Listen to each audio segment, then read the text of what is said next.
जयंतराव हे अत्यंत सुसंस्कृत संस्कारी नेते आहेत असं त्यांचं मत आहे आणि तुम्ही दाखवता वारंवार. दिसायला स्मार्ट असल्यामुळं तुम्हाला तसं कदाचित वाटत असेल तर ते तुम्ही दाखवता.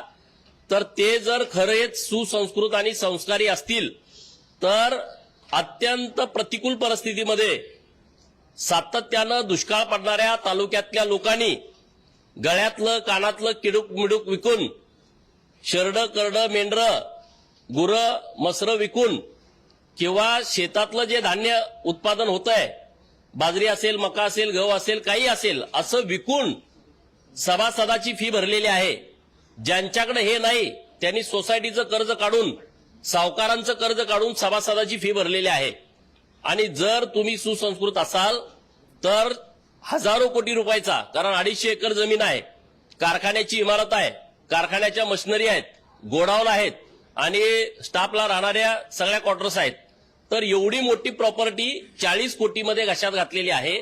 तुम्ही जर सुसंस्कृत आणि संस्कारी असाल तर तात्काळ हा कारखाना सभासदांच्या नावावर करून द्याल. तुम्हाला 1 रुपया कुणी देणार नाही, कारण त्यांचे सहकारी आहेत, विशाल पाटील खासदार आहेत. त्यांनी वसंतदादा शेतकरी सहकारी साखर कारखाना दत्त अॅग्रो इंडियाला भाड्यानं दिलाय. तर त्यांनी भाडं किती मिळतं सांगावं एका पोत्यामागं किंवा टनेज मागं, आणि मग त्याचा हिशोब करावा एवढ्या वर्षाचं भाडं किती होतंय आणि उरलेले पैसे आणि कारखाना जयंत पाटलांनी आमच्या तालुक्यातल्या सभासदांच्या नावावर करून द्यावा. काल रात्री जो प्रकार घडला तुम्ही म्हणता ज्यांनी हे केलं असेल की त्यांच्या सोबत आहे, पण रोख तुमच्याकडेच असू द्या. त्यांचा कोणाचा रोग कोणाकडे असेल त्याचा मला फरक पडत नाही. आम्ही हे आंदोलन जे लोकांनी सुरू केलंय त्या आंदोलनाच्या मी सोबत आहे आणि त्याचा शेवट लागेपर्यंत आम्ही शेतकऱ्यांच्या सोबत राहणार. ज्या पद्धतीने खरं तर